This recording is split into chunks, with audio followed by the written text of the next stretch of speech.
Salmo 8 é o texto que será exposto nesta noite.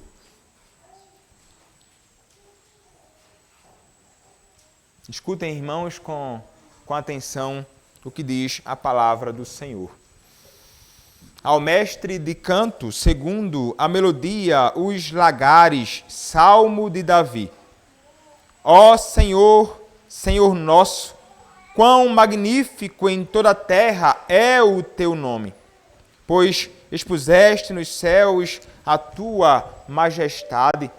Da boca de pequeninos e crianças de peito suscitaste força, por causa dos teus adversários, para fazeres emudecer o inimigo e o vingador. Quando contemplo os teus céus, obra dos teus dedos, e a lua e as estrelas que estabeleceste, que é o homem que dele te lembres, e o filho do homem que o visites, fizeste-o, no entanto, por um pouco menor do que Deus, e de glória e de honra o coroaste. Deste-lhe domínio sobre as obras da tua mão, e sob seus pés tudo lhe puseste, ovelhas e bois todos, e também os animais do campo, as aves do céu e os peixes do mar, e tudo o que percorre as sendas dos mares. Ó Senhor, Senhor nosso, quão magnífico em toda a terra é o teu nome. Amém. Podem se assentar, irmãos. Vamos orar. Senhor, nosso Deus, nosso maravilhoso Senhor, louvado seja, ó Pai, o teu nome, porque, mais uma vez, podemos abrir a tua palavra para ouvirmos uma breve exposição da tua palavra. Peço a ti, Senhor, neste momento, que o Senhor seja gracioso comigo e que o Senhor me use. Que seja proclamada aqui a tua palavra, ó Deus, o teu evangelho, não sabedoria dos homens. E que, ó Pai, a tua palavra possa ser entendida. Dá-me graça, Senhor, para isto. É o que te peço, ó Deus, em nome do teu Filho, o Senhor Jesus Cristo. Amém.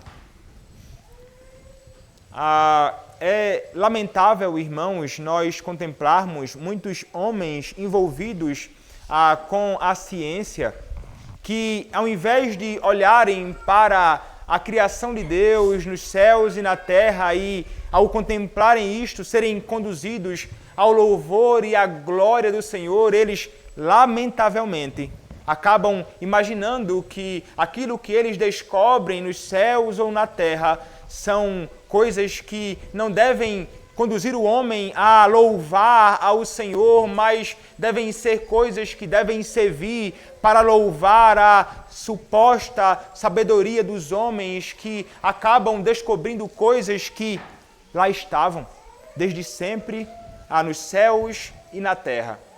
É lamentável, irmãos, contemplarmos homens que na sua arrogância, na sua loucura, acabam desprezando Deus quando contemplam coisas tão majestosas como os céus, por exemplo.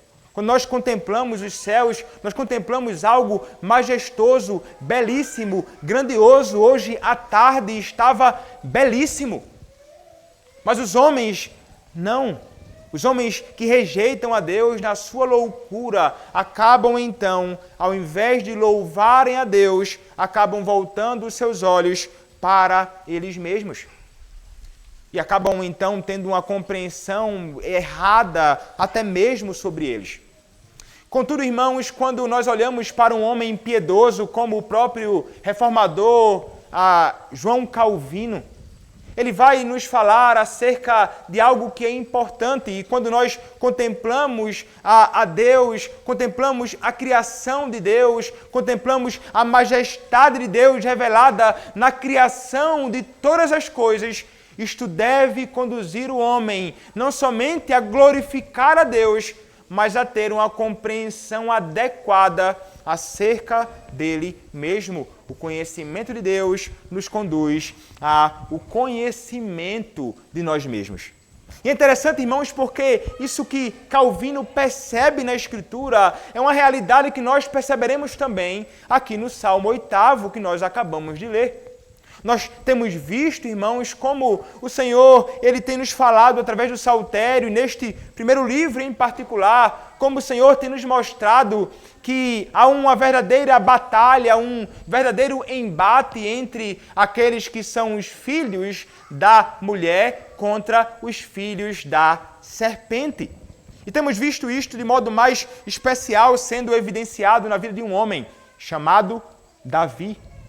Um homem perseguido, um homem sofrendo amargamente nas mãos de homens maus, como vimos, até mesmo sofrendo nas mãos do seu próprio filho, Absalão, sofrendo nas mãos de Saul e de muitos outros que estavam associados a Saul, como nós vimos no salmo que fora exposto na manhã deste dia, como aqueles homens benjamitas estavam empenhados em tentar macular a vida de Davi, lançando falso testemunho, calúnias, mentiras, que angustiavam este homem a ponto de conduzi-lo a escrever este Salmo 7, um salmo de lamento. Mas como nós vimos, irmãos, é um salmo de lamento que termina com a nota feliz. De um homem que termina louvando ao Senhor. Eu, porém, renderei graças ao Senhor, segundo a sua justiça, e cantarei louvores ao nome do Senhor Altíssimo. É interessante este salmo, irmãos, e ele é útil para compreendermos o salmo 8º aqui no meio. Este salmo de número 7 termina com este louvor ao Senhor, mas trata-se de um salmo de lamento.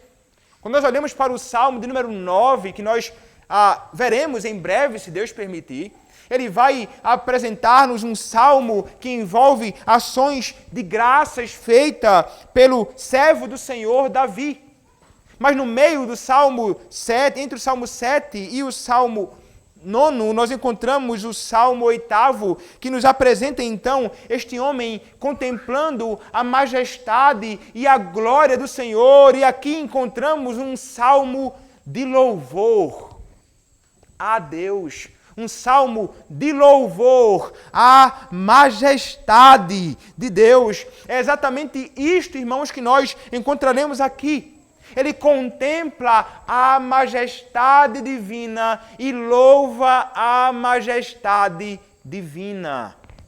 Nós percebemos isto, irmãos, inclusive quando nós nos deparamos com as primeiras palavras do Salmo, bem como com as últimas palavras deste Salmo, que termina exatamente como começou. O Salmo começa nos dizendo: ó Senhor, Senhor nosso, quão magnífico em toda a terra é o teu nome. E então, no final, no verso 9, é dito: ó Senhor, Senhor nosso, quão magnífico em toda a terra é o teu nome. Então, percebamos aqui, irmãos, que este servo do Senhor, servo Davi, mesmo sofrendo tantas inimizades, tanta perseguição, tanto sofrimento, tanta dor, tantas coisas amargas, ele é alguém que em algum determinado momento da sua vida vai elevar os seus olhos ao Senhor e vai louvar a majestade deste Deus. Perceba então, irmãos, como começa o Salmo. Ele nos diz assim: Senhor, Senhor nosso, quão magnífico em toda a terra é o teu nome. É interessante, irmãos, nós percebemos aqui, como mencionei há pouco, que ele está louvando ao Senhor Deus aqui. Este Senhor Deus que é majestoso, esse Senhor Deus que é glorioso, esse Senhor Deus que é infinito, esse Senhor Deus que é realmente extraordinário. Mas perceba as primeiras palavras do salmista, porque ele vai usar aqui os nomes de Deus. E ele vai usar pelo menos 2 nomes de Deus que são bem conhecidos, mas há muitos outros nomes para o próprio Senhor. O primeiro nome aqui apresentado é Javé. É o Senhor Deus Yavé, o chamado nome impronunciável, que é o nome próprio do próprio Senhor Deus. E como nós já vimos, irmãos, já mencionei em tantas outras ocasiões, mas perceba aqui que A compreensão do nome de Deus é fundamental para que a sua glória seja conhecida em toda a terra. E ele então vai nos dizer, olha, ele é o Senhor. Ó Senhor, ele declara. E nós sabemos, quando falamos sobre Senhor Deus, Yahvé aponta para o nosso Deus pactual. É o nosso Deus eterno. É o nosso Deus infinito. É o nosso Deus imutável. É o nosso Deus fiel. É o nosso Deus amoroso. É o nosso Deus que está junto a nós, governando-nos, conduzindo-nos com todo o seu poder. E é o Deus com quem o próprio Davi e nós nos relacionamos. Mas ele não vai dizer apenas ó Senhor, ele vai dizer Senhor nosso. E ele aqui vai usar Adonai, que é traduzido aqui por Senhor, apenas com S maiúsculo. Que aponta para esse Senhor que é soberano, e o Senhor Deus que julga a terra e tudo o que na terra há. Este é o Senhor Deus Adonai. Ele é Senhor.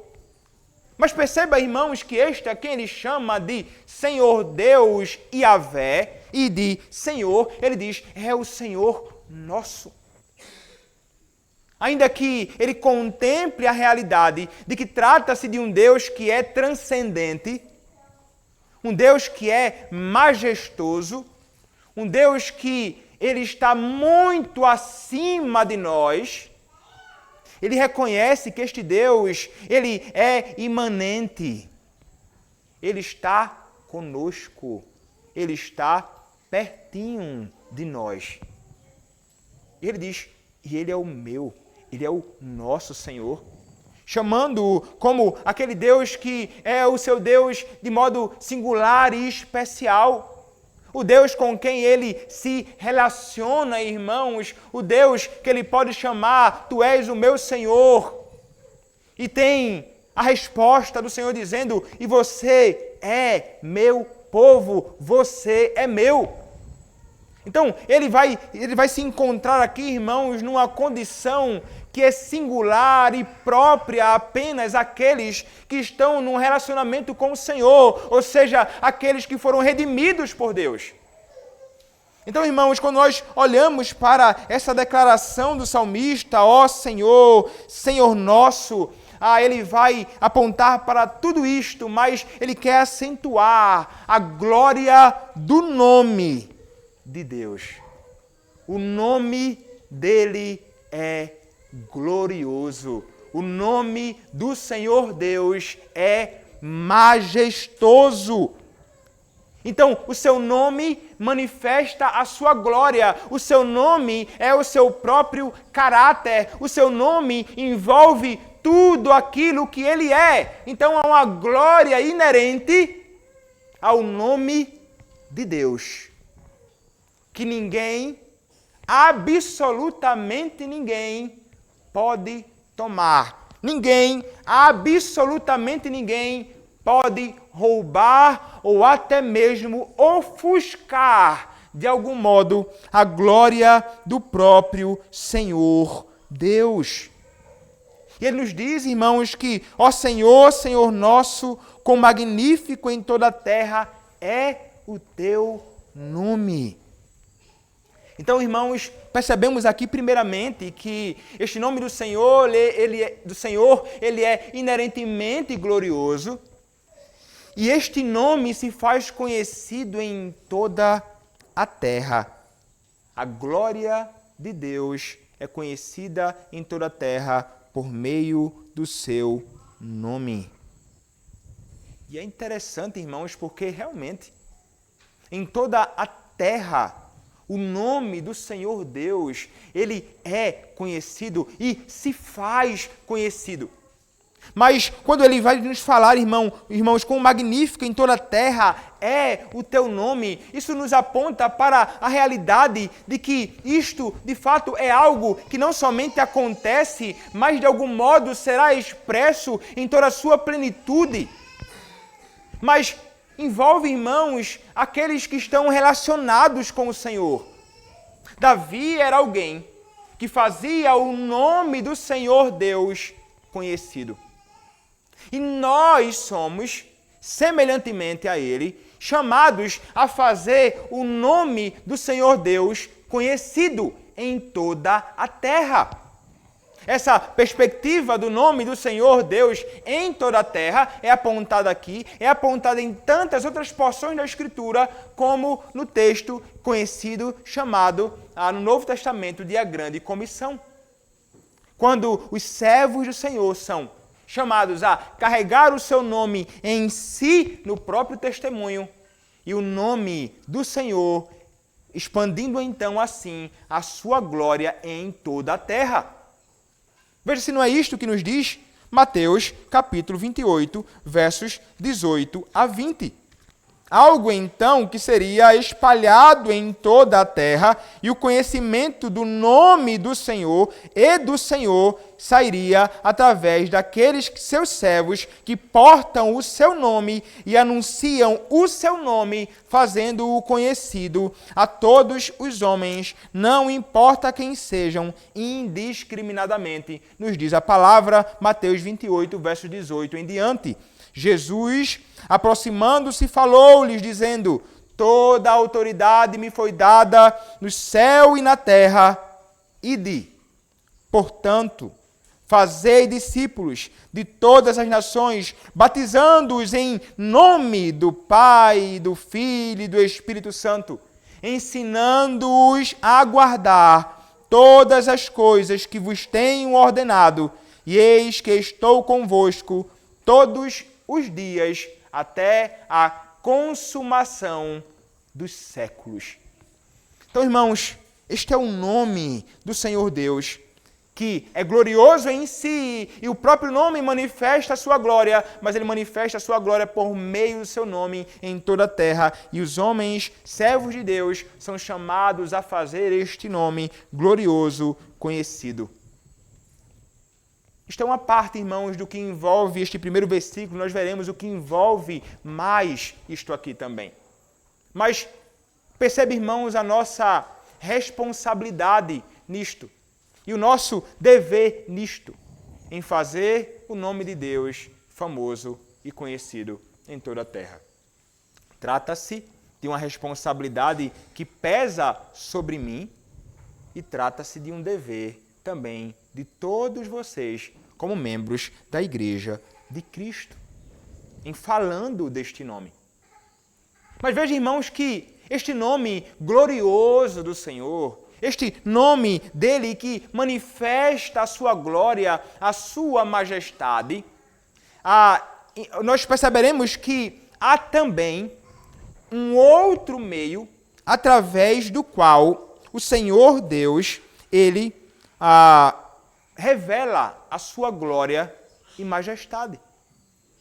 E, através disto também, deste anúncio sem palavras, a glória de Deus é conhecida em toda a terra. Ele diz: pois expuseste nos céus a tua majestade. Então, irmãos, é interessante que ele vai falar sobre os céus. E o que seria então os céus, irmãos? Os céus são o firmamento do Senhor. Os céus são onde estão os astros, o espaço sideral.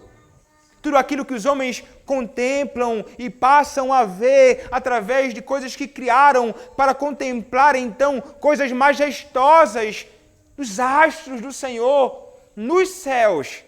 E aquilo ali é algo que manifesta, revela, proclama a majestade, a existência, a glória do Senhor Deus. Como diz o salmista no Salmo 19, os céus proclamam a glória de Deus e o firmamento anuncia as obras de suas mãos. Um dia discursa outro dia. Então, perceba, irmãos, sem linguagem, sem som, nem palavras, mas anuncia a glória deste Deus ali. Que são astros coisas grandiosas e majestosas, que não foram postas lá por acaso, que não se sustentam por si mesmas, mas que estão lá porque o Deus que criou os céus e a terra lá as colocou e permanecem onde estão, porque o mesmo Deus que criou é o mesmo Deus que sustenta e governa os céus e tudo aquilo que nos céus há. E isto serve como um grande testemunho público da majestade, do poder, da glória do Senhor Deus que governa os céus. Está lá, irmãos. Os homens não podem negar esta realidade, ainda que tentem negar. Os homens, na sua loucura, aqueles envolvidos especialmente com a ciência, que antes conduzia os homens a contemplando a criação, contemplando os céus, eram conduzidos ao louvor ao Senhor. Era deste modo que os homens se relacionavam com a ciência, que não é inimiga da igreja, mas muitos tentam fazê-la de inimiga. Os homens, à medida que contemplavam os céus e descobriam coisas mais extraordinárias, eles imaginavam assim como esse Deus é glorioso. Como Deus realmente é majestoso. Isso impressionava os homens. Mas muitos se utilizam destas coisas para negar o próprio Senhor. Mas eles nunca poderão fazê-lo. Irmãos, eles acabam sendo, por isso, indesculpáveis, porque eles contemplam a glória de Deus e rejeitam. Eles acabam, então, adorando a criação no lugar do Criador. Eles acabam desconsiderando Deus e, então, acabam sofrendo as consequências disto. O Senhor Deus que diz que Ele se faz conhecido na sua criação. Os céus revelam que Deus existe. Esses homens são, por essa razão, indesculpáveis. Que a contemplação, então, dos céus por vocês, irmãos, por vocês, jovens, crianças, levem você à admiração da glória do Senhor, que todas as vezes que você elevar os seus olhos para contemplar o céu, você se maravilhe com a majestade do teu Deus que criou todas as coisas. Ele então diz, irmãos, inicialmente, no versículo 1, que a majestade de Deus, a glória de Deus é revelada no firmamento, nos céus. Coisa altíssima. Mas é interessante, irmãos, o movimento que ele faz. Ele desce dos céus à terra. Ele desce de coisas grandes, imensas, impressionantes, para agora falar de um outro meio, através do qual a majestade, a glória de Deus é revelada neste mundo. E o que é que isso envolve, irmãos? Veja o versículo 2, nos diz assim: da boca de pequeninos e crianças de peito suscitaste força por causa dos teus adversários, para fazeres emudecer o inimigo e o vingador. Meus irmãos, veja, o movimento céu e terra agora, e agora contemplando o quê? Os pequeninos, é interessante, da boca de pequeninos e crianças de peito. Ele está falando aqui, irmãos, sobre bebês. Ele está falando aqui sobre os nenéns que muitos de vocês carregam no braço, outras ainda aguardando então o neném nascer. Mas ele vai dizer, olha, é da boca de pequenino e crianças de peito que o Senhor suscitou força. E você se pergunta assim, como assim? Um neném pequenino, que força é suscitado disto? O que é então que vem de crianças minúsculas, tão pequeninas, frágeis, fracas e tão dependentes? Meus irmãos, é como se ele estivesse dizendo assim, olha, quando você contempla algo tão pequenino, formado da forma extraordinária que fora. Nasce, então é sustentado, sendo alimentado pelo leite materno, que é formado no seio da mãe de um modo extraordinário. Quando você o contempla crescendo, fortalecendo-se no meio do povo do Senhor, quando você contempla algo deste modo acontecendo, é algo ordinário, mas ele diz, é como se fosse extraordinário, porque ao mesmo tempo revela a glória e a majestade de Deus, do Deus que, como governa os céus e a terra, é o mesmo Deus que governa em sua providência e sustenta a criança nos braços da mãe, no seio da mãe. E os homens então deveriam contemplar esta realidade e perceberem, através disto, a majestade do próprio Senhor, do Deus que sustenta, que preserva o neném. Os pequeninos reivindicam a providência do Senhor. Eles estão nas mãos de Deus. E os homens deveriam, então, perceber esta realidade ao contemplar um pequenino. Mas, irmãos, é interessante que ele vai falar mais.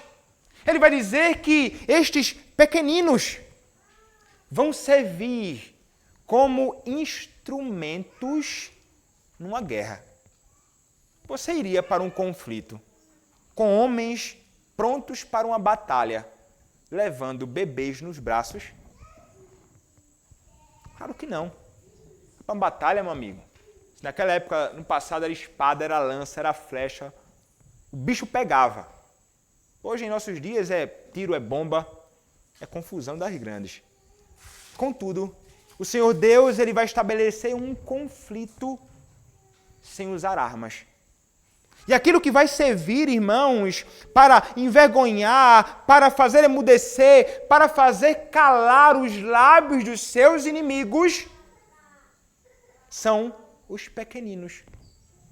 São aqueles que frágeis. Ele vai se utilizar daqueles que não são para confundir os que não são.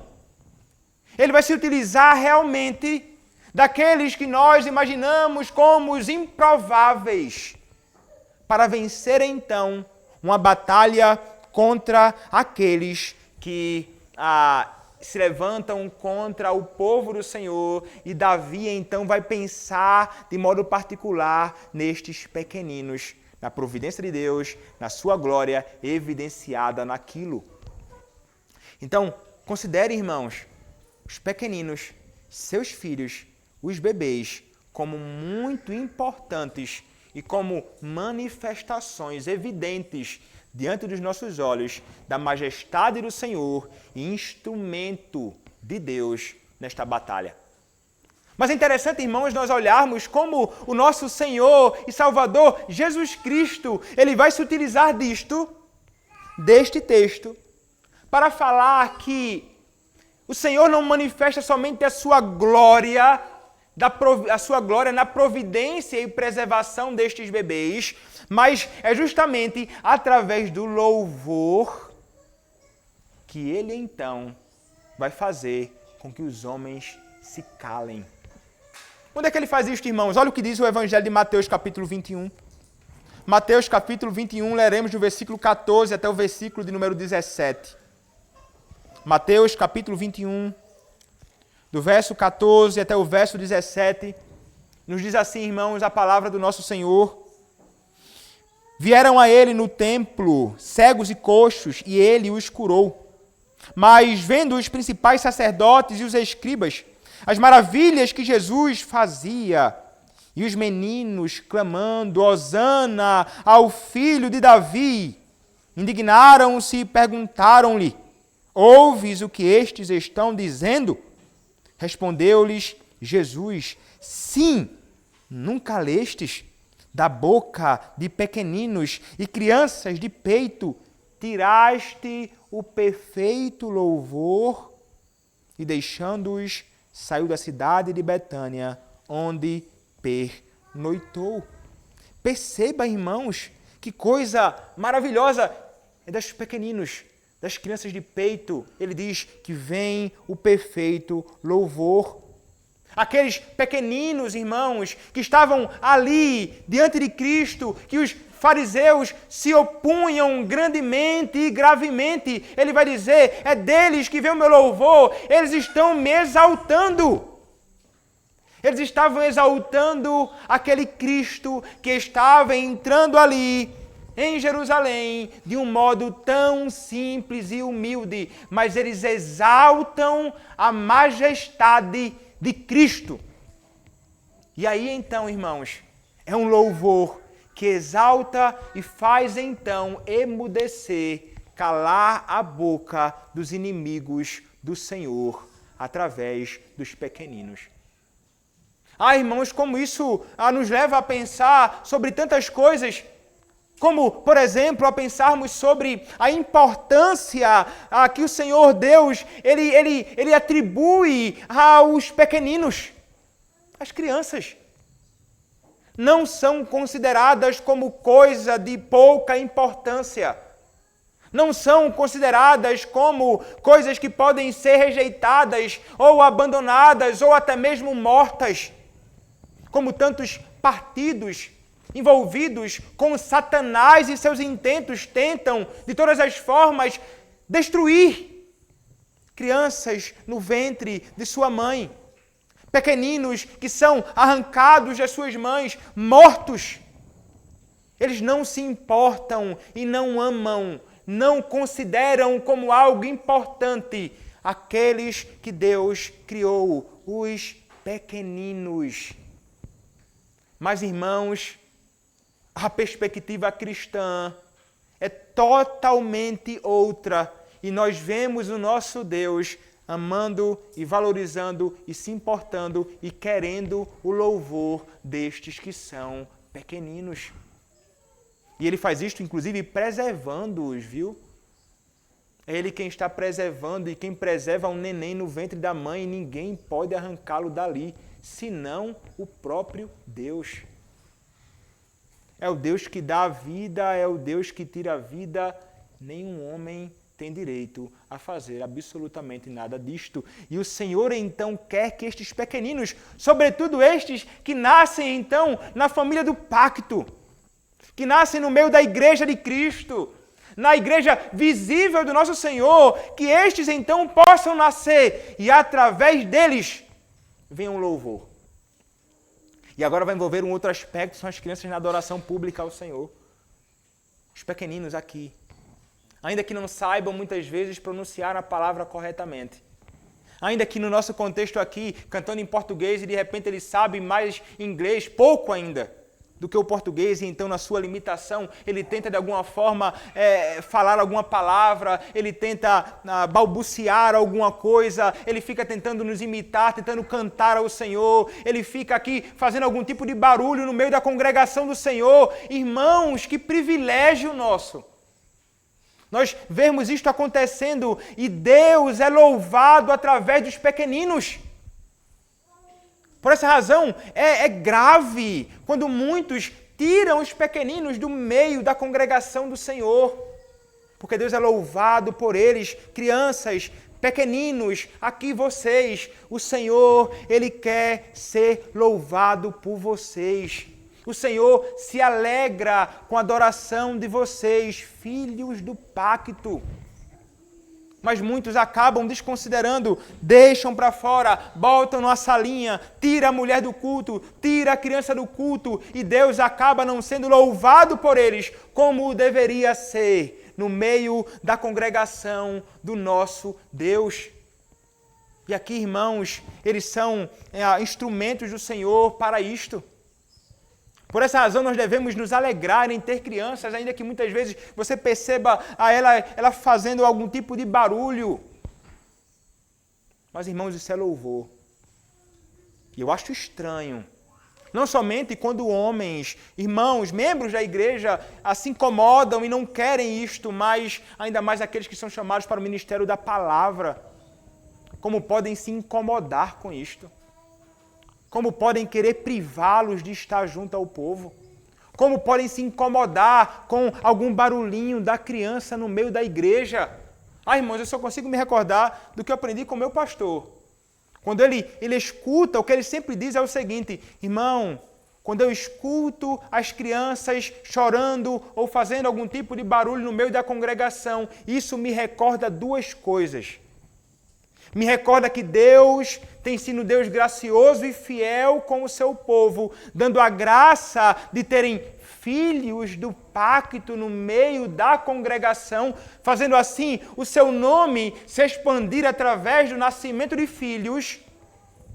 Mas isso também me recorda, aí é didático para o pastor, que há crianças no culto e que eu preciso procurar falar da melhor forma possível para que elas consigam compreender o que está sendo dito.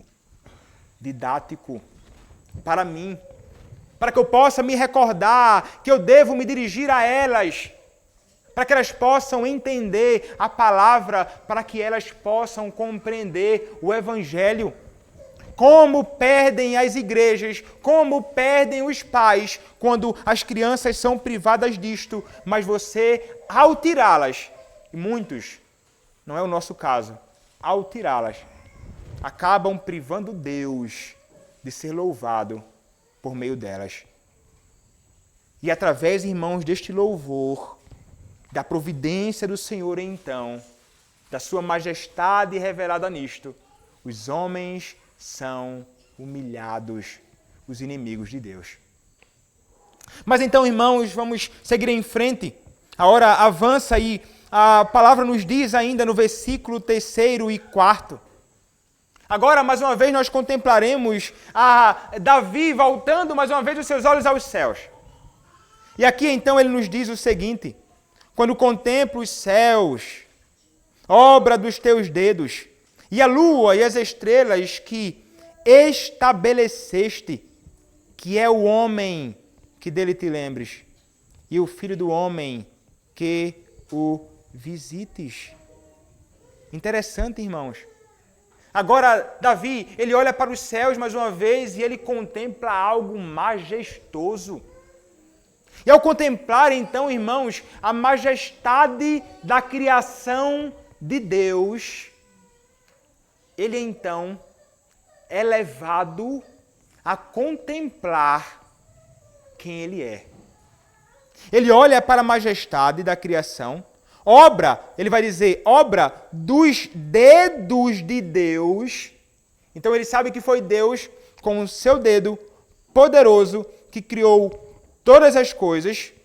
E ele então vai apontar aqui, e a lua e as estrelas que estabeleceste. É possível que ele tenha falado em lua e estrelas e não em sol e outras coisas, porque provavelmente, como diz um comentarista puritano, ele estava caminhando à noite e contemplou os céus e viu a lua e as estrelas. E isso o levou ali a meditar sobre a majestade de Deus revelada nos céus, na criação gloriosa, em comparação a ele.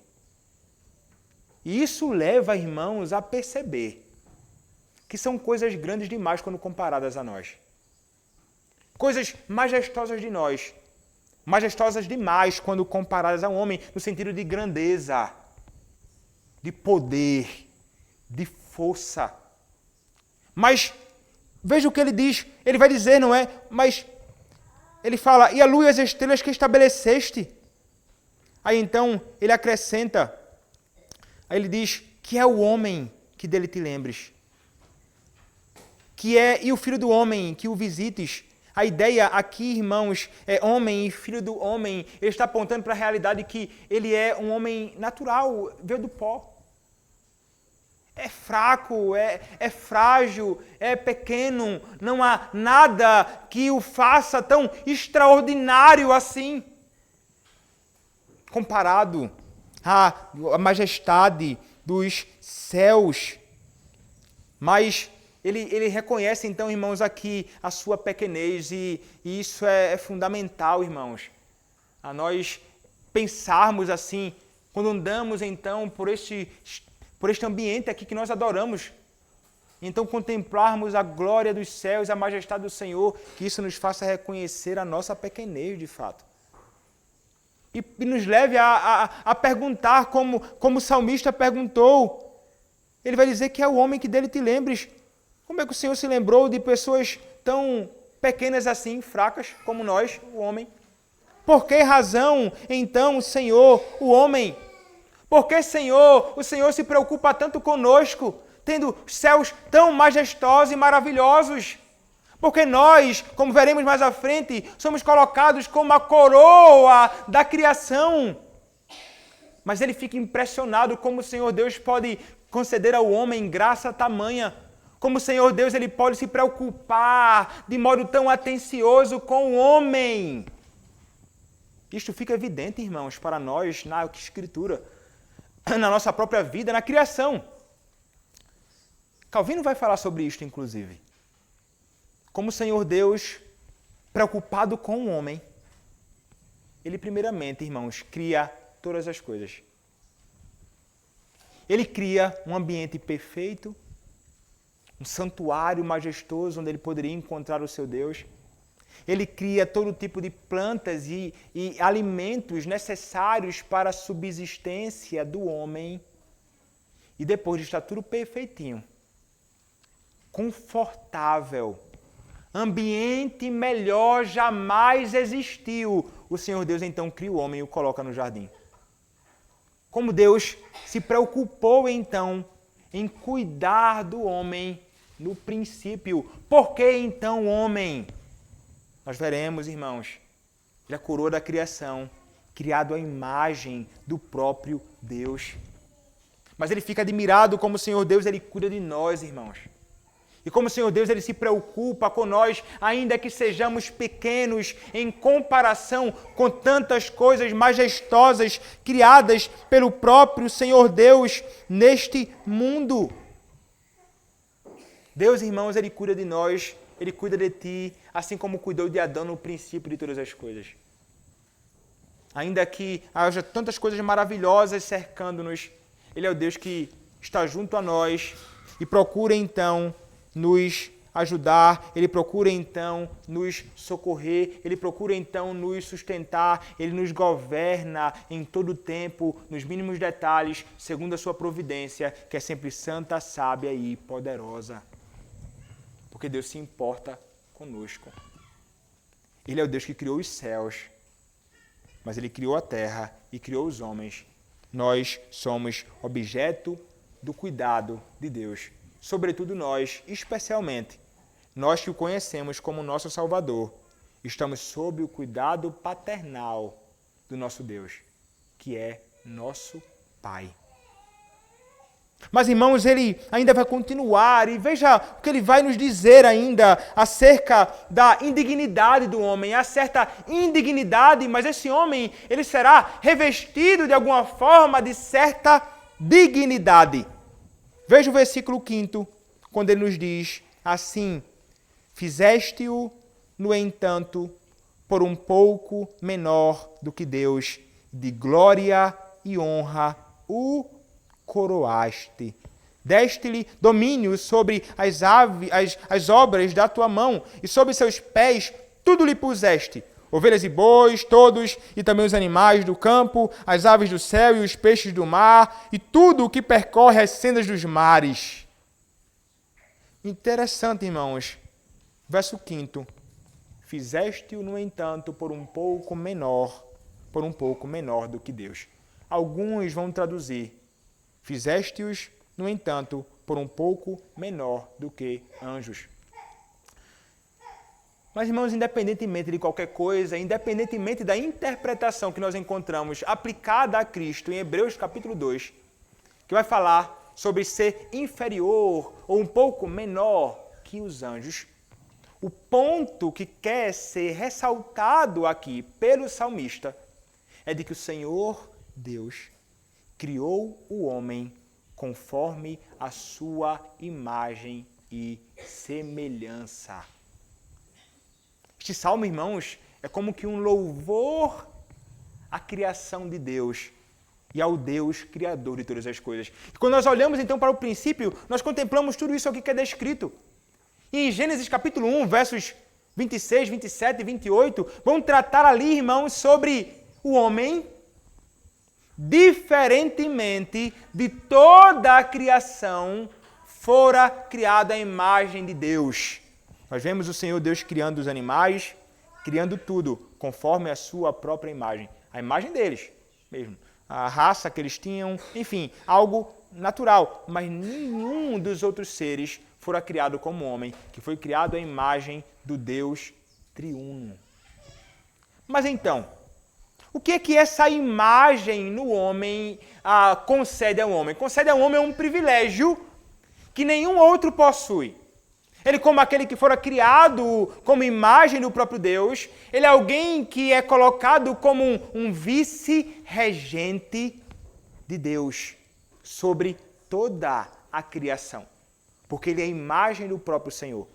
E esta imagem, irmãos, como nos ensinam os nossos padrões doutrinários, como fora lido, inclusive hoje, na pergunta de número 17 do Catecismo Maior, nos pergunta, falando sobre o homem criado no seu estado natural, uma referência a Adão e Eva, os nossos primeiros pais. Nos diz, como criou Deus o homem? Depois de ter feito todas as mais criaturas, Deus criou o homem, macho e fêmea, formou-o do pó, e a mulher da costela do homem. Dotou-os de almas viventes, almas racionais, almas imortais. Fê-los conforme a sua própria imagem. Em que sentido? Em conhecimento, retidão e santidade.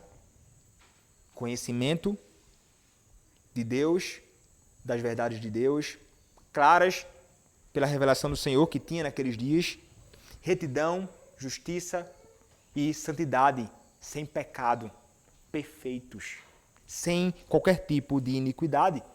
Tendo a lei de Deus escrita em seus corações e poder para cumprir. E acrescenta que envolve ter sido criado a imagem de Deus, com domínio sobre as criaturas, contudo sujeitos a cair. Contudo, sujeitos a cair. Então, note, irmãos, que este é o modo que o homem fora colocado ali. E ele, então, é chamado realmente para governar a criação do nosso Senhor. Ele é chamado para governar e para governar de um modo bom. De um modo que esteja em conformidade com Deus que o criou, que é bom. Ele é chamado, então, a cultivar e guardar o jardim. Está lá em Gênesis, capítulo 2. Responsabilidade do homem. Trabalho dado ao homem antes da queda. Dever, então, do homem, então, se envolver com a criação do Senhor e cuidar da melhor forma possível.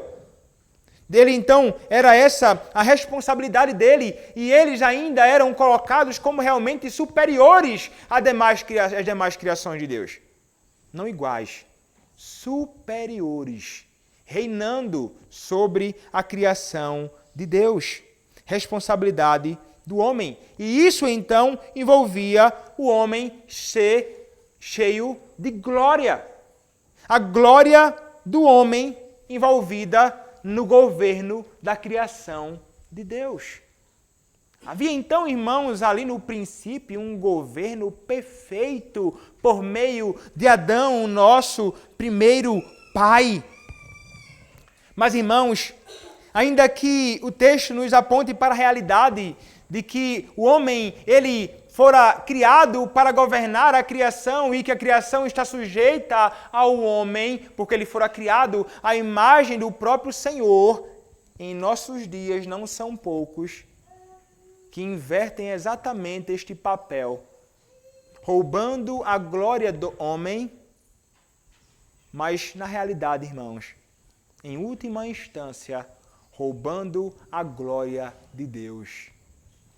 Porque, irmãos, este texto não está querendo acentuar a glória do homem, mas está desejando nos apresentar e apontar para... Ele vai falar sobre a glória do homem, unicamente para falar sobre a glória de Deus no governo de toda a criação por meio do homem. Não é a glória como um fim em si mesmo no homem, mas com a glória tendo como fim o próprio Senhor que age através dos homens. Mas o que é que o mundo, na sua loucura, procura fazer? Ele procura bagunçar tudo isto.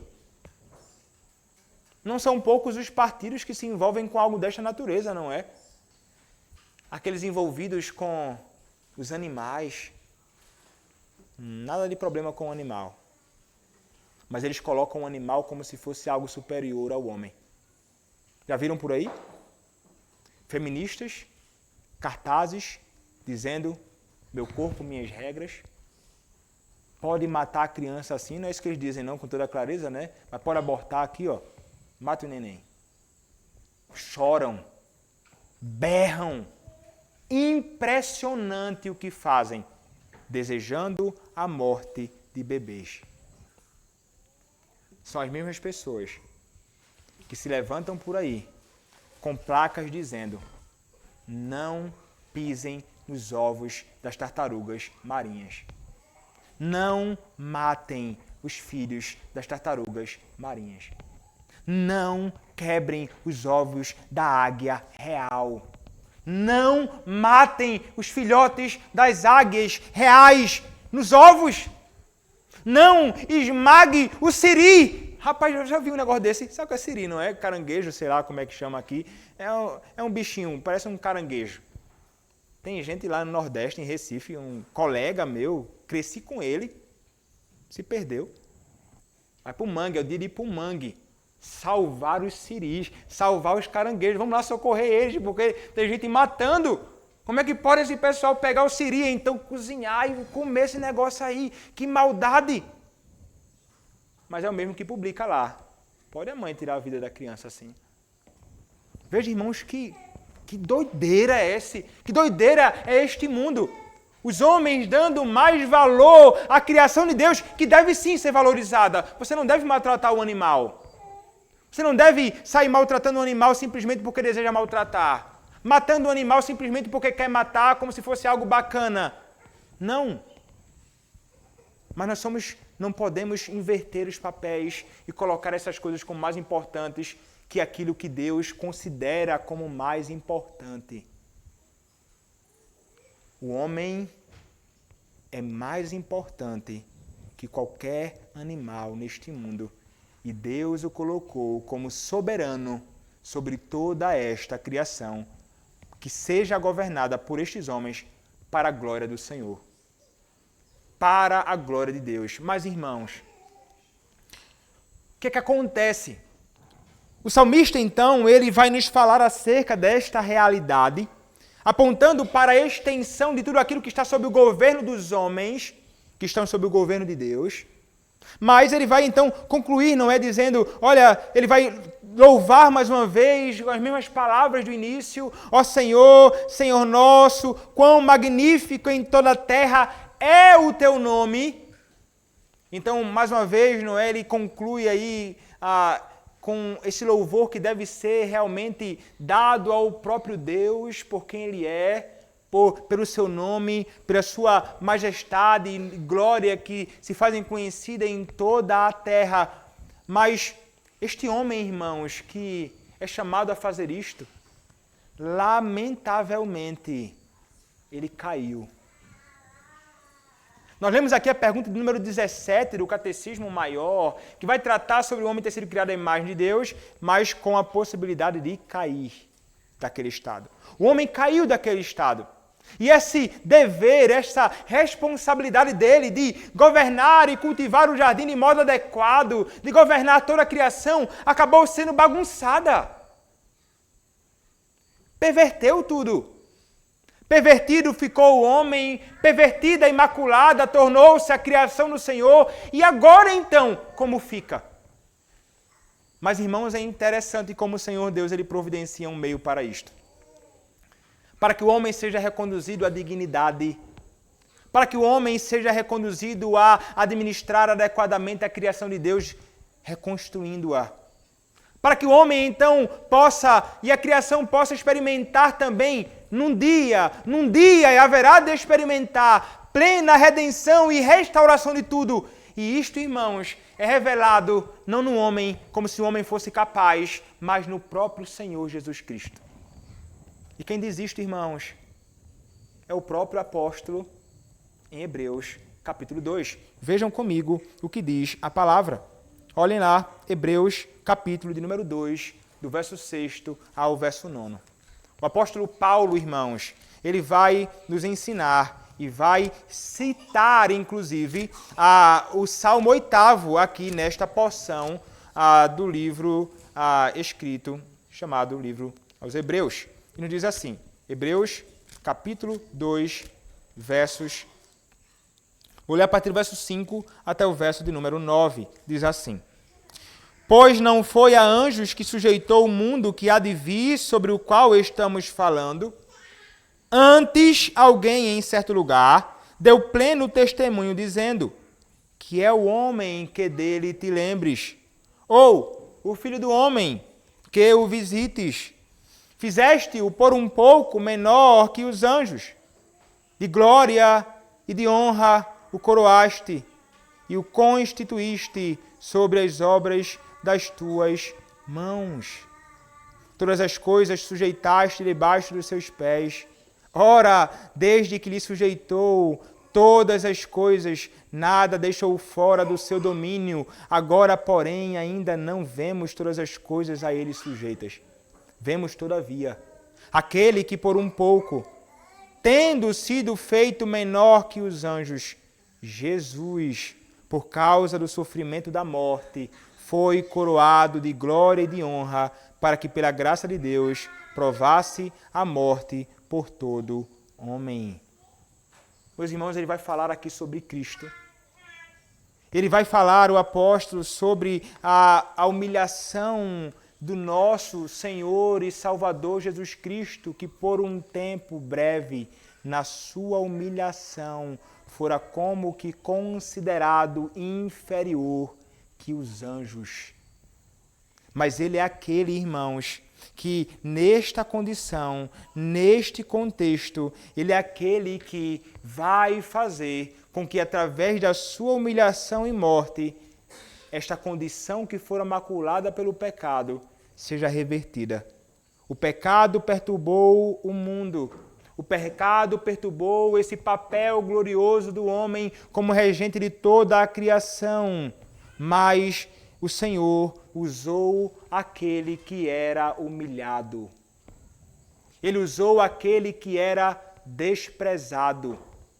Ele usou aquele que era considerado como indigno.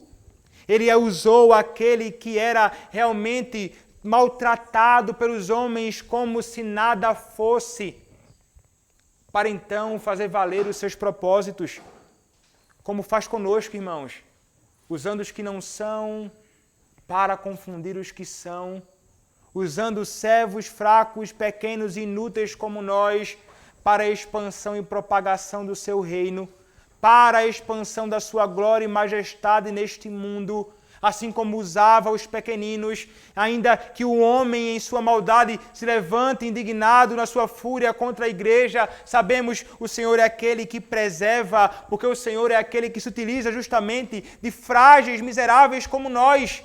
Mas aquele que faz com que essa vitória seja real e que a restauração de tudo seja perfeita é Cristo humilhado, que através da sua morte, então, e através da sua vida e morte, vida perfeita e morte perfeita, concedeu ao homem que fora redimido a graça de uma posição de dignidade e glória.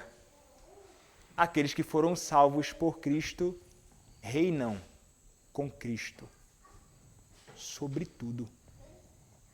E somos então, através, irmãos, desta belíssima obra da redenção, restaurados, salvos, redimidos, agora reconduzidos ao Senhor para vivermos para a glória do seu nome e habilitados pelo seu Espírito, com o auxílio da sua palavra, irmãos, estamos sendo refeitos à imagem daquele que nos criou.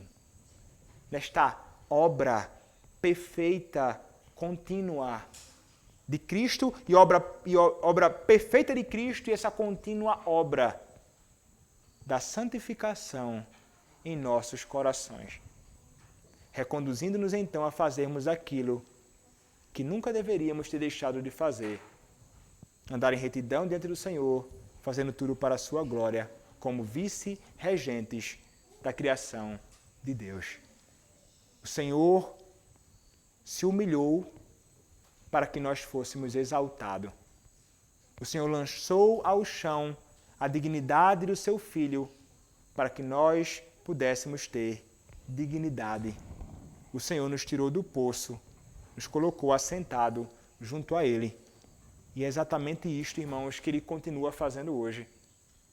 Esse Deus que se humilhou, Cristo, Ele é aquele que continua salvando pecadores também. Você deve saber, se você não conhece a Cristo, e você, criança, jovem, você pecou em Adão. O pecado de Adão é também o teu pecado. E você é culpado disso.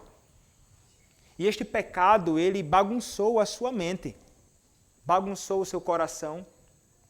Você não faz tudo como deveria fazer para a glória do Senhor.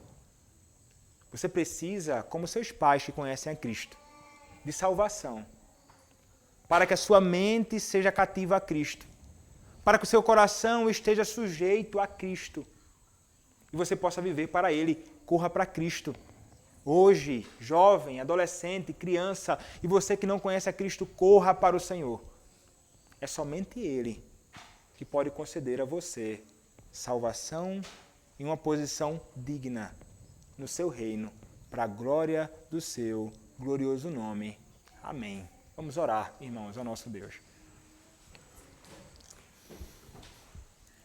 Senhor, nosso Deus, bendito Pai, louvado seja o teu nome. Louvado seja o teu nome que é manifesto, que é glorioso, que se revela na criação, que se revela nos homens, nos pequeninos. Ó Senhor, que coisa extraordinária é o Senhor. Louvamos a Ti, ó Pai, porque o Senhor nos criou segundo a Tua imagem e semelhança. E louvamos a Ti, ó Pai, porque mesmo tendo nós caído em pecado, fomos salvos pelo Teu Filho e agora podemos viver para o Senhor, fazendo a Tua vontade. Ó Deus, que privilégio. Ó Deus, concede a mesma graça àqueles que não conhecem a Ti. Faz conhecido o Teu Filho, que se arrependam dos seus pecados, creiam no Evangelho que é o próprio Cristo e vivam para o Senhor. Faze isto, Senhor, nós te pedimos. Em nome do Senhor Jesus Cristo. Amém. Convido os irmãos